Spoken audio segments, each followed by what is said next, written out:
제가 아무리 이런저런 데이터를 들여다봐도 지금은 대세 하락의 초입이고, 만약에 이게 진짜 상승장이다? 매물을 걷어들여야죠. 서울 말고 일부 지방은 달라요. 일부 지방은 24년에 바닥 찍고 대세 상승 시작할 겁니다.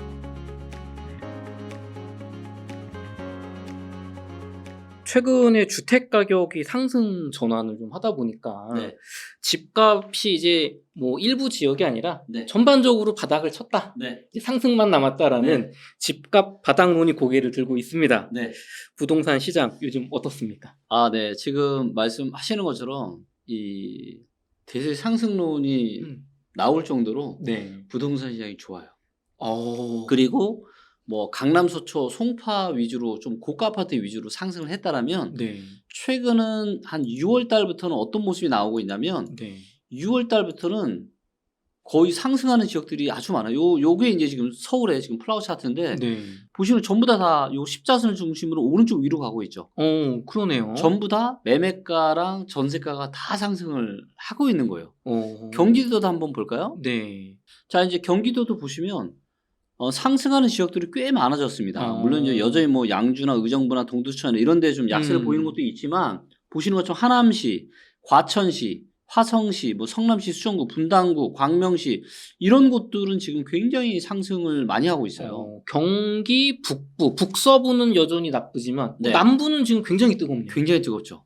그래서 음. 그러다 보니까 야, 이거 다시 대세 상승장 왔다. 맞는 말 아닙니까? 맞는 말이에요. 네, 지금만 놓고 보면 맞는 말인데, 네. 자, 근데 중요한 거는 이제 부동산은 제가 누누이 말씀드렸잖아요. 네. 항공모함 같다고. 저도 진짜 그 누구보다 대세 상승장을 기다리고 있습니다. 네. 진짜입니다. 왜냐면은 대세 상승장이 와야 사람들이 리치고도 많이 보고 이럴 거잖아요. 그렇기 때문에 저도 정말 왔으면 좋겠어요. 근데 제가 아무리 이런저런 데이터를 들여다봐도 네. 지금은 대세 하락의 초입이고, 물론 이제 일부 지방들은 지금 무릎 밑에까지 떨어진 지역들이 있지만, 서울은 여전히 지금 상당히 이제 가격이 높고, 네. 그리고 대세 하락의 지금 완전 거의 초입 정도라고 좀 보시면 될 것 같아요. 그러면은 지금 집값 바닥을 쳤다라는 의견이 있지만, 대표님은 네. 이제 시작일 뿐이다. 그리고 제가 말씀드리고 싶은 게 뭐냐면, 나중에 제가 데이터로 보여드리겠지만, 네. 대한민국 부동산 이제 서울 아파트 시장에서 네. 지금 이제 데이터가 공개된 이후로 지금은 3차 네. 사이클이 진행 중이고요. 네. 이 보통 한번 사이클이 10몇 년이 걸려요. 상승과 하락의 사이클이. 네. 네. 자, 근데 이게 이제 보통 상승을 할 때도 뭐 7년, 8년씩 상승을 하고, 네. 하락을 할 때도 5년, 6년, 7년씩 하락을 해요. 생각보다 길게. 굉장히 네. 사이클이 길고요. 그렇기 때문에 이 부분은 좀 데이터를 좀 보면서 네. 지금 우리가 어디쯤에 있는지를 좀 명확하게 좀 보시고, 네. 그리고 의사결정하셨으면 좋겠어요. 이게 우리가 작년 한 6월, 7월 달까지만 하더라도 네. 부동산 전문가의 95%가 다 그랬잖아요. 뭐 더 올라갈 거다. 전세 달안 오고 서울이 입주 물량이 없으니까 다시 무조건 올라갈 수밖에 없다. 23년, 24년, 25년까지도 올라갈 수밖에 없다라고 다 얘기했잖아요. 네. 근데 누구도 예상치 못하게 엄청난 급락이 왔잖아요. 그렇죠. 그런 급락이 빠르면 올해 가을, 늦어도 내년 1, 2분기에는 올 가능성이 많다라고 제가 누누이 말씀을 드리고 있고, 네. 이미 이제 그런 조짐들이 이제 8월 달 들어서 조금 보이고 있습니다. 그러면은 일단 뭐 시장 현황은 뭐 일단은 전반적으로 상승하고 지금은 그건 맞다. 상승장 맞다. 맞다. 네. 대표님, 청약 시장도 네. 서울을 중심으로 굉장히 뜨겁습니다. 네. 그러다 보니까 네. 아니 지금 뭐 청약가가 막 15억인데 네. 저기 막 13, 14억짜리가 떨어지겠냐? 더 네. 입지가 떨어지는 데가 더 비싸다. 그렇죠. 근데도 완판된다. 네. 또 이제 집값 이게 청약 시장이 뜨거우니까 또 반등 기대해도 될까요? 그래서 지금 반등이 나오고 있는 거고요. 당연히 네. 반등이 나오니까 당연히 이제 청약 시장도 지금 좋아지고 있는 겁니다. 네. 그래서 이러한 흐름은 네. 좀 더 지속이 될 거예요. 그래서 올해 가을이나 네. 내년 초 중반까지는 지속이 될 수 있지만, 네. 중요한 거는 뭐냐면 모든 자산은 이 자산을 사줄 수 있는 사람이 많아야 되거든요. 그쵸. 네, 이거를 이제 보여주는 게 이제 거래량이나 음. 주택 구매력 지수나 이런 데이터인데 네.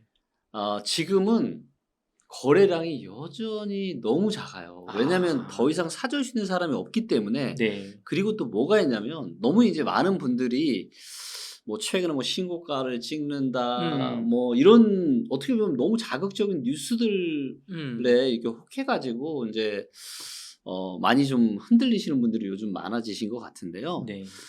지금 얼마 전에 이제 그 국토부에서도 얘기했지만 지금 실거래가로 지금 가격 띄우기 네. 전수조사 들어갔잖아요. 그래서 미등기 뭐 건데. 네. 네. 이게 서울 기준으로요. 10건 중에 미등기가 몇 건인지 아세요?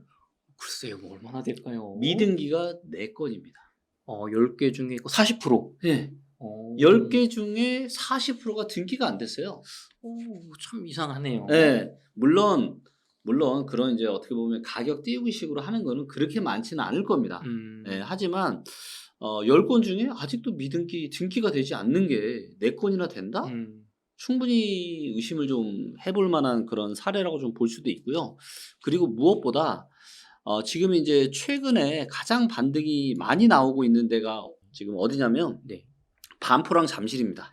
맞습니다. 네. 네. 반포랑 지금 잠실이 뭐 레면 원빌리 뭐 반포 자이 또 엘스 이런 데 지금 막 신고가 찍고 지금 난리 났다. 엘스도 정고점 이제 2억밖에 안 남았다. 네. 예. 이런 얘기들 나오고 있잖아요. 네. 자, 이거를 우리가 데이터로 한번 보도록 하겠습니다. 자, 만약에 이게 진짜 찐 상승이다. 진짜 상승이에요. 네. 그 대세 상승. 대세 상승이에요. 네. 자, 그러면 아파트를 팔려고 내놓으신 분들이 줄어들까요? 늘어날까요? 앞으로 더 올라갈 거라고 보시는 분들이 많다면 아무래도 좀 기다려 보겠죠. 더 오를 가능성이 높다고 보시니까. 그렇죠. 우리가 주식이나 부동산이나 똑같잖아요. 네. 팔려고 하는 사람이 많아지는데 이거를 그만큼 누군가가 사서 거래가 되면 계속 가격이 올라갈 수 있지만 그렇죠. 팔려고 하는 사람은 늘어서 매물은 많아지는데 네. 거래량이 벗고 살 수 있는 사람이 별로 없어요. 그럼 이거가 의미하는 바는 뭐죠? 언제가 될지 모르겠지만 떨어질 가능성이 좀 더 그렇죠. 높아지겠다. 왜냐면 수요가 줄고 있으니까. 그렇죠. 왜냐하면 모든 자산은 이 가격을 떠받쳐줄 수 있는 사줄 수 있는 사람이 있어야 되거든요. 자, 그런데 잠실을 한번 보겠습니다. 네. 자, 잠실의 거래를 들어가서 요게 지금 요 파란색이 매매의 매물량입니다. 그러니까 잠실에 지금 아파트를 팔려고 네. 내놓은 매물 숫자라고 보시면 돼요. 근데 매물이 증가하고 있는 것 같은데요? 2년 동안 계속? 네, 계속 증가하고 있죠. 파란색의 매물인데 지금 거의 1200건 가까이 늘었습니다. 근데 거래량은 어때요? 매물이 느는 속도만큼 거래량이 늘진 않고 있네요. 늘지를 못하고 있죠. 네. 거래량은 지금 정체되어 있습니다. 어느 정도 선에 정체되어 있냐면 한 60건, 70건에서 거래량이 정체되어 있는데 네. 지금 팔려고 시장에 내놓은 거는 거의 1200건 정도까지 지금 늘어났다는 거죠. 네. 자, 그리고 이제 잠실의 엘스를 한번 들어가 보도록 할게요. 네. 엘스에서 이제 최근에 그 신고가가 나온 게 네.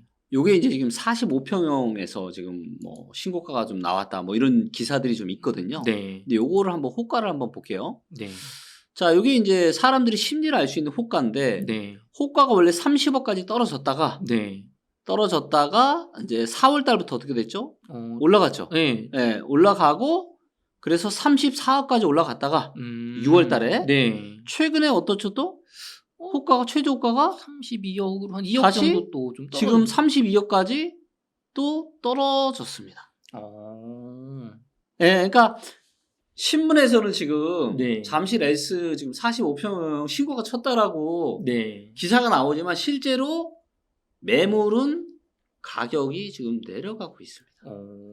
34억 최저 호가에 팔리지가 않으니까 내린다고 볼 수도 있을까요? 그렇죠. 그리고 이제 이런 거죠. 지금 같은 이 단기 반등장을 이용해서 오히려 내가 팔자. 요 정도면 괜찮아. 그렇죠. 다시 또 불확실하니까. 그렇죠. 자, 그러면 이번에는 한국에서 이제 가장 비싼 동네인 반포동을 가보겠습니다. 요즘 반포동 얘기 많아요. 반포 난리죠. 네. 자, 그러면 반포도 매물이 줄여야 되는데 반포도 매물이 어때요? 여기도 다시 늘고 있군요. 네.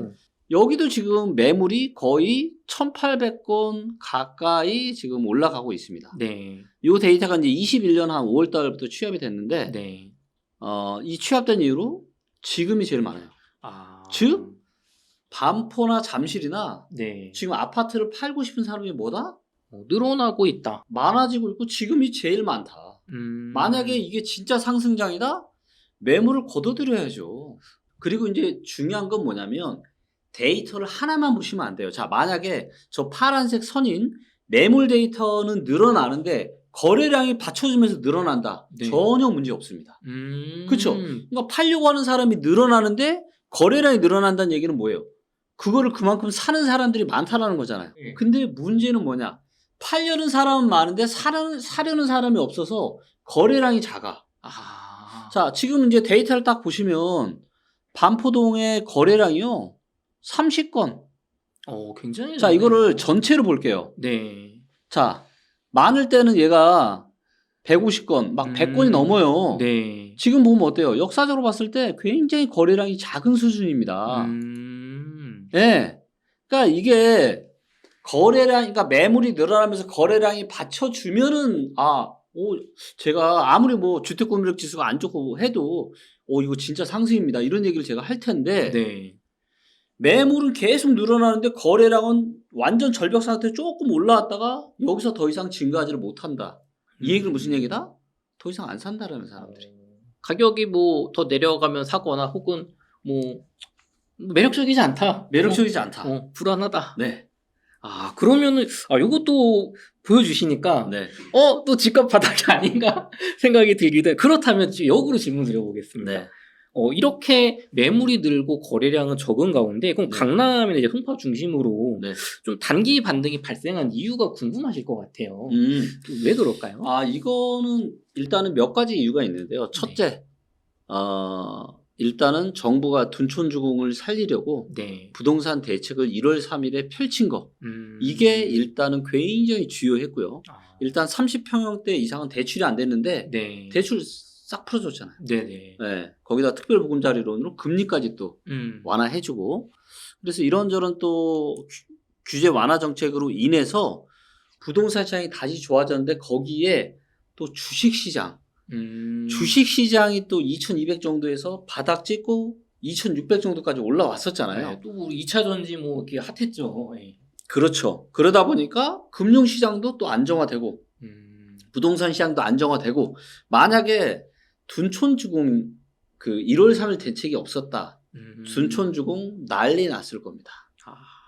네, 3개월짜리 단기 대출 받아서 사업을 진행했었으니까. 그쵸. 근데 정부에서 그걸 막으려고 지금 이렇게 네. 했던 거고요. 그래서 정부 정책과 금융시장이 안정화되고 주식시장은 좋아지고 환율은 내려가면서 뭔가 금융시장마저 안정이 되니까 다시 부동산이 단기 반등이 온 겁니다. 좋습니다, 대표님. 그럼에도 불구하고 네. 반대적으로 네.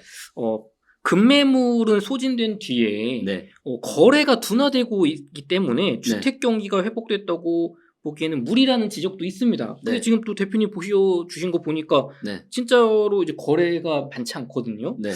그럼 이런 상황에 대한 분석은 어떻게 보시는지요? 지금의 요거는 단기 반등이고 그래서 찐 반등 아니다. 그래서 지금은 뭐냐면, 그러니까 이게 너무 많은 분들이 지금 착각 속에 빠져 있는 게 뭐냐면, 네. 뭐 이거는 책에도 다 나와 있지만 대부분의 사람들은요 2, 3년밖에 못 봅니다. 2, 3년. 최근 2, 3년만 생각해. 최근 2, 3년 동안 부동산이 오르면은 부동산은 계속 올라가는 거구나. 또 최근 2, 3년이 안 좋으면 부동산은 또 계속 내려가는 거구나. 이렇게 생각을 해요. 네. 자, 그리고 이제 제가 얼마 전에 이제 제가 관리하는 리치고 이제 지역별 톡방들이 좀 있는데, 네. 이제 여기에서 이제 어떤 분이 그러시는 거예요. 지금은 제가 이제 그랬죠. 아직은 대세 하락 중에 이제는 완전 초입 정도라고 할 수 있다.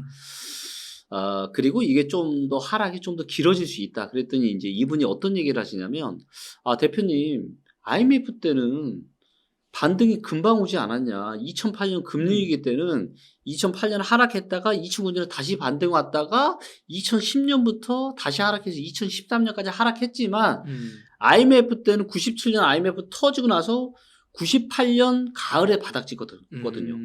그러면 그래서 바닥 와서 다시 상승이 왔는데 지금도 그런 거 아닙니까, 대표님? 1년짜리 하락으로 끝날 수 있지 않냐? 그렇죠. 라고 저한테 물어보시는 거예요. 그럴듯한데요? 그럴듯하죠. 네. 그래서 제가 뭘 했냐. 네. 네, 데이터로 부동산 초장기 사이클을 제가 분석을 했습니다. 그런 장기 데이터도 있나요? 네, 대표님? 장기 데이터가 있고요. 오. 이게 이제 물론 데이터의 한계가 좀 있을 수 있습니다. 자, 이게 뭐냐면 KB 부동산 월간 데이터 통계를 가지고 한 거고요. 네. 자, 이거의 통계 단점을 먼저 좀 말씀드릴게요. 네. 반응이 좀 느립니다. 아, 그러니까 무슨 얘기냐면 실제로 최근에 데이터를 보면 22년 1월 달부터 약세를 보였거든요. 네. 네, 약세를 보이고 22년 상반기에는 약세가 약하다가 하반기부터 본격적으로 하락이 세졌는데 네. KB 통계를 보면은 22년 하반기부터 하락한 걸로 나와요. 그러니까 조금 시차가 좀 있어요. 좀 느리죠. 아무래도 이제 이 주택담보대출의 기준이 되는 또 이거다 보니까 그리고 뭐냐면 변동폭도 작아요. 그러니까 KB 통계 데이터를 보면은 22년 이후로 한 10%로 빠진 걸로 나오거든요. 실거래가가 한 30%까지도 빠졌던 것 같은데요. 그렇죠. 근데 서울의 전반적인 통계 기준으로는 대략 22% 정도 빠졌거든요. 그러니까 이 상승률이나 하락률을 제대로 반영을 못하는 거예요. 이런 단점이 있지만 그럼에도 불구하고 큰 시계열을 아주 오랜 시계열을 보여주는 거는 이 KB 부동산 통계밖에 없습니다. 그럼 막 8, 90년대, 뭐 2000년대 초반에는 네, 저희가 뭐 실거래가 이런 데이터가 없으니까 그렇죠. 요게 유일하다. 그렇죠. 이런 단점은 있지만. 네, 그래서 이 데이터를 제가 분석을 했고요. 네. 그래서 이거를 제가 말씀드릴 텐데 이게 굉장히 중요한 내용입니다. 자, 이거를 제가 보여드릴게요. 네. 제가 이제 장기 사이클을 제가 다 분석을 했고요. 자, 이제 보시면 이제 데이터가 이제 86년부터 있어서 네. 요때 이제 이렇게 상승, 하락 사이클 또 그래서 1차 사이클이 끝났고요. 그 다음에 또 2차 사이클이 이제 IMF 끝나고 98년 말부터 네. 그리고 2013년 말까지 상승 또 하락 사이클. 그리고 나서 2013년 말부터 최근까지 상승 이제 막 하락 사이클이 시작이 됐습니다. 자, 그래서 요거를 제가 기간을 한번 이렇게 해봤습니다. 네. 기간을. 자, 요때는 이제 이전 데이터가 없으니까 아마 올랐겠죠. 네, 올랐을 겁니다. 그래서 쭉 올랐을 거고. 그 다음에 91년 4월 달에 고점을 찍었고요. 네. 91년 4월 달에. 그리고 저점을 언제 찍었냐? 98년 11월에 찍었습니다. 뭐 거의 한 7, 8년. 네. 7년 5개월을 하락을 했어요. 자, 이때도 보시면 고점 찍고 쭉 하락하다가 네. 그 다음 횡보를 했죠.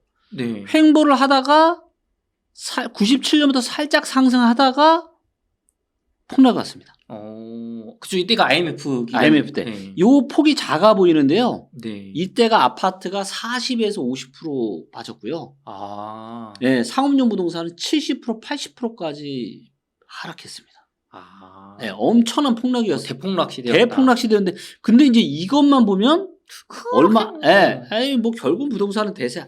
근데 이거는 주변에 좀 연세 좀 있으신, 나이 좀 있으신 IMF를 좀 겪어보신 분들에게 한번 물어보세요. 그때가 얼마나 엄청난 하락장이었는지. 저 명동에 엄청 땅값 비싼 그 상가 하나도 네, 그 신문 기사에서 봤는데 네, IMF 때 거의 이제 이 헐값에 비해 파셨는데 네, 지금은 이제 엄청나게 올랐다. 맞아요. 이때가 뭐 기회였다고 그런 네, 얘기 하시더라고요. 그렇죠. 자, 요때도 이제 서울이지만 인구도 계속 상승했지만 이렇게 하락장이 길었고요. 자, 그러면 만약에 이렇게 하락하는 와중에 이때 내 집 샀으면 어떻게 돼요? 더 나중에 뭐 특별히 근데- 오르는 거 없이 그냥 쭉 이때 내 집 샀으면 IMF 이런 엄청난 폭락을 맞이했겠죠. 그치 맞이했겠죠. 네, 그렇죠. 그리고 쭉 오르다가 또 8년 올랐고요. 그리고 6년을 하락했고요. 네. 그리고 최근에는 8년 9개월을 상승했고 네. 이제 1년 하락했습니다. 그러니까 이전에는 데이터가 없으니까 이전에도 뭐 한 7, 8년 이상 상승했겠죠. 네네. 그리고 7년 5개월 하락했고 8년 상승하고 6년 하락하고 또 8년 넘게 상승하고 이제 1년 하락한 겁니다. 야, 자, 많은 분들이 아니 서울은 계속 올라. 네. 서울은 계속 오르는 게 아니고요. 서울도 상승과 하락의 사이클을 반복을 합니다. 그리고 이걸 더해 보잖아요. 상승과 하락의 사이클이 한 14년, 15년 돼요. 한 번 상승했다가 하락까지 맞추고 다시 상승을 그렇죠. 하는데. 네, 요거는 이제 이전에 데이터가 없으니까 좀 그렇지만 네. 요것만 더해봐도 거의 13년이거든요. 13년. 한 번 상승과 하락의 사이클이 도는데 13년. 네. 요때는 2차 사이클 때는 14년. 그러면 13, 14년에 상승 하락 사이클이 있다라는 거잖아요. 네. 그리고 지금 이제 상승 사이클이 거의 9년 가까이 지속이 됐고 네. 이제 막 하락 사이클이 시작이 됐다라는 거죠. 근데 여기서 다시 이거를 1년만 딱 하락했다가 여기서 다시 대세 상승한다? 과거와 달리 뭔가 특별한 변수가 없다면 네. 쉽진 않겠네요. 쉽지 않죠. 자, 근데 여기에 결정적으로 네. 1차 사이클과 2차 사이클과 3차 사이클에서 상승의 사이클 네. 여기 이후로 완전히 판이 바뀌고 있어요. 지금 한 번도 없었던 인구 감소 시대가 이제 막 시작이 되었다는 거죠. 그쵸. 여태까지는 인구가 아까 보여주신 그 사이클 때 우리가 폭발적으로 네. 인구가 늘어날 때고 폭발적으로 인구가 늘어났고 서울에만 몰려들 때고 어디에 몰려들었겠어요? 서울에 몰려들었겠죠. 그쵸. 서울에 폭발적으로 그렇게 인구가 밀려들던 시대에도 하락 사이클이 6년, 7년씩 왔습니다. 6년, 7년씩. 근데 이제 인구가 이제 막 줄어들기 시작했고 네. 하락 사이클이 이제 1년밖에 안 됐다. 이제 뭐 48만 뭐 이런 거 깨지고 이제 28만 간다 1년에. 네. 엄청. 그래서 보시는 것처럼 정확하게 20년에 네. 인구가 고점을 찍고요. 네. 21년부터 하락을 하기 시작했고 네. 지금 인구가 고점 대비해서 벌써 한 30만 명 정도가 줄었습니다. 웬만한 그냥 도시 하나 정도가 그냥 없어진 거예요, 지금. 불과 뭐 한 2, 3년 사이에 그렇게 됐네요. 그렇죠. 자, 그런데 이게 앞으로가 더 심각합니다.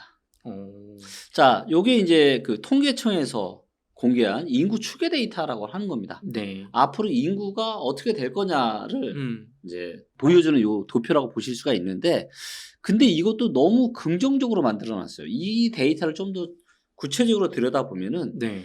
출산율이 증가를 할 거라고 가정을 하고 만들었어요. 좀 많이 감소하고 있지 않나요? 출산율이 더 안 좋아져가 있죠. 네. 네, 그래서 요 진한 파란색, 요거 네. 이렇게 인구가 줄어든 거 보이시죠? 네네. 네, 요게 지금 요것도 굉장히 긍정적인 시나리오라고 볼 수 있습니다. 아니 지금 우리나라 인구가 네, 100년 뒤에 네, 1200만 명으로 4분의 1로 준다고 한 게 긍정적인 시나리오란 네, 말이죠. 긍정적인 시나리오죠. 실제로는 더 심각하다. 실제로는 왜냐면 출산율 자체가 더 그리고 이제 무엇보다 네. 그래서 이제 뭐냐면 일단 인구 자체가 이제 줄어들기 시작했다라는 거예요. 자, 사람이 줄어드는다는 얘기는 뭐예요? 그쪽 뭐 이제 수요가 어쨌든 줄어든다는 얘기니까. 그렇죠. 부동산. 집을 살아야 될 사람이 줄어든다라는 거고 그렇죠. 당연히 수요가 감소한다는 지금 초유의 일이 벌어지고 있는 겁니다. 대한민국 역사상. 여태까지 늘어만 왔으니까. 그렇죠. 자, 근데 문제는 뭐냐면 자, 집을 누가 사요? 아무래도 자, 노인분들이 집을 사나요? 65세 이상의 노인들이 집을 사시나요? 그분들은 뭐 유지하거나 팔거나 하죠. 그렇죠. 네. 자, 이 젊은 층, 우리가 이제 생산 가능 인구라고 하는데 15에서 64세 인구가 그동안은 계속 늘었습니다. 그러네요. 근데 이 인구층이 어떻게 돼요? 요 파란색. 이게 줄어들죠. 네. 그리고 누구만 늘어나요? 노인들이 늘어나요. 노인 인구만 늘어납니다. 노인 인구만. 자, 노인 인구 지금도 이제 OECD에서 네. 노인 빈곤율이 가장 심각한 나라가 한국이잖아요. 그렇다고 하더라고요. 그렇죠. 네. 그리고 노후로 될수록 갖고 있는 집도 팔아서 먹고 살아야죠. 그렇죠. 주택연금을 받든 뭐하든. 그렇죠. 네. 그렇기 때문에 이 얘기는 무슨 얘기냐면 부동산에 대한 수요는 지속적으로 감소할 수밖에 없다. 그렇죠. 이거는 사실 숫자로 나오는 얘기니까. 네. 부인할 이거는 그냥 확정된 미래예요. 이거는 뭐 그럴 수도 있고 저럴 수도가 아니라 이미 확정된 미래입니다. 그래서 제가 참, 정말 부자들이 발빠르다라고 제가 느낀 게 뭔지 아세요? 그게 뭐가 있을까요? 부자들은 지금 어느 부동산에 관심이 많을까요? 글쎄요, 해외 부동산 관심 많나요, 혹시? 네, 해외 부동산에 굉장히 관심이 많습니다. 대한민국 부동산은 이제 별로 관심이 없어요. 매력이 떨어지는구나. 네, 매력이 물론 이제 여전히 앞으로도 매력적인 지역들은 있겠지만 네. 그리고 그런 과정 속에도 사이클은 있겠지만 큰 흐름상 대한민국 부동산에서는 별로 먹을 게 없다라고 판단들을 많이 하시는 것 같아요. 저 우리가 막 사업 투자를 해도 네, 뭐 IT나 이런 데 하지 제조업에 막 거의 투자 안 하는 것처럼 이 네, 우리나라 부동산은 이제 큰 흐름으로 봤을 땐 좀 매력도가 이제 떨어지는 그렇죠. 흐름이다. 네, 네. 그래서 제가 뭐 무조건 제가 또 이렇게 말씀드리는 게 그럼 일본처럼 될 거냐? 아니에요. 그렇게 된다라는 말씀을 드리는 것이 아니라 네. 지금 또 이러다가 또 무조건 대세 상승 간다고 생각하시는 분들이 있잖아요. 네. 하지만 상황 자체가 대세 상승으로 가기에는 지금 당장 가기에는 쉽지 않다. 그리고 여전히 거품이 너무 많아요. 네. 거기다 또 한 가지 문제가 뭐냐면 추가적으로 지금 부채 문제가 굉장히 심각합니다. 자, 이때 IMF 때는요. 가계는 그쵸, 건전했어요. 이때 뭐 대출도 잘 안 해줬다고 하더라고요. 예. 근데 이때는 기업 부채가 심각했죠. 대우그룹. 그렇죠. 그래서 기업 부채가 GDP 대비해서 100%가 넘었던 시기고요. 근데 지금은요. 기업 부채뿐만이 아니라 가계 부채 둘 다 지금 굉장히 심각합니다. GDP 대비해서 100%가 훌쩍 넘어요. 맞아요. 그거 낮춰야 된다고 하시더라고요. 네. 그래서 이제 전세자금 대출까지 합하면 네. 전 세계 1등이 한국입니다. 지금 우리 말하는 가계부채는 전세자금 대출이 포함이 안 되죠. 네. 그러면 정말 심각하긴 하죠. 그렇죠. 그러면 이제 GDP 대비해서 거의 150% 이상까지 육박한다는 얘기가 있습니다. 그렇기 때문에 지금은 그러니까 제가 제일 염려하는 게 이거예요. 사실 우리가 자산에 있어서는 최악의 의사결정만 안 하면 되거든요. 네. 최악의 의사결정. 굳이 무릎 밑에서 사고 어깨 위에서 팔고 이런 거 안 해도 돼요. 최악의 의사결정만 안 해도 됩니다. 최악의 의사결정은 뭐냐? 어깨 위에서 사는 거예요. 그리고 무릎 밑에서 파는 겁니다. 그렇죠. 근데 생각보다 이런 잘못된 의사결정을 하시는 분들이 굉장히 많아요. 그리고 데이터를 봤을 때 지금 하락이 왔다가 다시 반등이 와서 네. 실거래 기준으로는 22%를 하락해서 지금 10% 정도 상승했습니다. 서울 같은 경우는. 네. 그래서 여전히 지금 뭐예요? 서울은 어깨입니다. 어깨. 자, 그러면 조금 명치로 좀 갈려다가 다시 올라갔다. 그렇죠. 자, 그러면 어깨에서는 잘못된 의사결정이 뭐죠? 그때 사면 비싼 거. 그렇죠. 어깨 정도에서 사는 게 잘못된 의사결정이라는 거예요. 그래서 제가 뭐 지금 대세 폭락이 올까 뭐 팔아라 이런 말씀을 드리는 것이 아니고 지금은 또다시 좀 거품이 빠졌다가 다시 올라와서 지금 또 거품이 생기고 있고 네. 그 다음에 초장기 사이클을 보니까 하락이 한번 시작되면 생각보다 굉장히 이 하락 사이클이 길게 올 수도 있구나 라는 걸 제가 말씀드리고 싶은 거고 그래서 지금 서울에 내 집 마련하는 거는 잘못된 의사결정일 가능성이 높다. 조심하셔라. 네. 그러면은 대표님 사실 이런 상황에서 네. 대출 금리가 네. 야금야금 올라가고 있는 것 같아요. 네. 그렇죠. 지난번에 대표님 모셨을 때는 제가 요즘 뭐 대출 금리 뭐 4% 최저점 보금자리로는 별로 매력적이지 않은 거 아닙니까? 이런 얘기도 드렸던 것 같은데 네. 요즘 다시 대출 금리 시장 금리가 올라가고 있고 네. 막 미국과의 금리 차가 이제 너무 벌어진다 얘기 나오고 있거든요. 그렇죠. 그러면은 이런 상황에 금리까지 만약에 더 올라간다면 네. 미국이 네. 부동산 시장 회복은 더 부정적으로 우리가 봐야 되는 걸까요? 네, 더 부정적으로 갈 수밖에 없겠죠. 네, 그래서 지금 미국 국채 금리 같은 경우 지금 계속 올라가면서 네. 지금 환율이 올라가고 네. 주가는 떨어지고 지금 또 이런 상황들이 지금 작년 하반기랑 좀 비슷한 흐름이 지금 나타나고 있잖아요. 네네. 그래서 지금 이제 미국 경제가 너무 탄탄하다. 음. 네, 그래서 이제 금리가 지금 더 올라갈 수도 있다. 이런 우려들이 나타나고 있고 또 무엇보다 원유가 또 올라가면서 네. 유가가 다시 또 올라가면서 좀 잠잠해지던 물가 어떤 이런 우려에 대한 이런 부분들이 더 이제 또 지금 좀 심각해지고 있고 그렇기 때문에 지금은 부동산 시장에 대해서 너무 이렇게 좀 긍정적으로만 보시는 거는 굉장히 좀 위험할 수 있다라는 말씀을 좀 드리고 싶습니다. 대표님 그러면은 부동산 시장에서 이제 좀 뭐 완전한 회복 시기 네. 혹은 뭐 내 집 마련이나 투자를 하기 좋은 시기 네. 뭐 언제쯤이라고 보시나요? 혹은 뭐 특정한 신호도 말씀해 주셔도 좋습니다. 아, 네. 요거는 제가 시나리오를 2개 정도로 생각하고 있습니다. 2개. 네. 자, 이제 보시는 것처럼 한 번 하락 사이클이 시작이 되면은 7년, 6년씩 하락 사이클이 됐습니다. 네. 자, 7년, 6년. 요번에 좀 줄어든다 해도 한 5년이겠죠. 네. 자, 그러면 이제 하락이 이제 1년째 하락 중인데 네. 그러면 언제 정도의 바닥이 올 거냐? 28년 가까이 돼야 바닥이 옵니다. 과거 사이클이 비슷한 사이클이 온다라는 가정 하에는 네네. 요게 이제 제가 바라보는 첫 번째 시나리오고 제가 생각하는 두 번째 시나리오는 뭐냐? 여기서 이제 지금 반등이 나오고 있잖아요. 네. 반등이 조금 더 지속되다가 올해 말이나 내년 초부터 다시 급락하는 시나리오. 네. 급락 그냥 급락. 하락이 아니라. 네, 요거는 급락이고 저는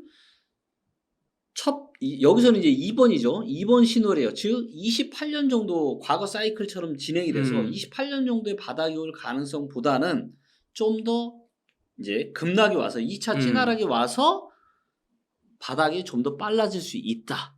그래서 저는 한 25년이나 만약에 이제 제가 예상하는 대로 좀 만약에 급락이 나타난다. 네. 그럼 굉장히 급격 하락이 나타날 수 있습니다. 부채 문제 여러 가지 지금 또 뭐 중국의 문제 뭐 여러 가지 이런 것들이 많잖아요. 그래서 그러면 이제 급락이 또다시 나타날 거고 그럼 거품이 굉장히 많이 빠질 겁니다. 그러면 25년이나 26년 정도에는 조례 매수 찬스가 또다시 서울에서 올 수 있다는 거죠. 그럼 어떻게 보면 하락폭이 크면 클수록 거품이 빨리 제거되기 때문에 그렇죠. 내 집 마련이나 이제 투자 갈아타기를 더 시점이 빨라지는 거겠네요. 그렇죠. 매력적인 가격이 되니까. 맞습니다. 그리고 일부 지방 제가 누누이 말씀드리지만 네. 서울 말고 일부 지방은 달라요. 일부 지방은 24년에 바닥 찍고 대세 상승 시작할 겁니다. 일부 지방은 벌써 이런 거품이 다 제거됐다고 보신? 이미 무릎까지 지금 떨어진 지역이 거의 다 왔다. 네. 네. 그래서 조금만 더 떨어지면은 아주 이제 10년에 한 번 올까 말까 조례 매수 기회가 올 것 같습니다.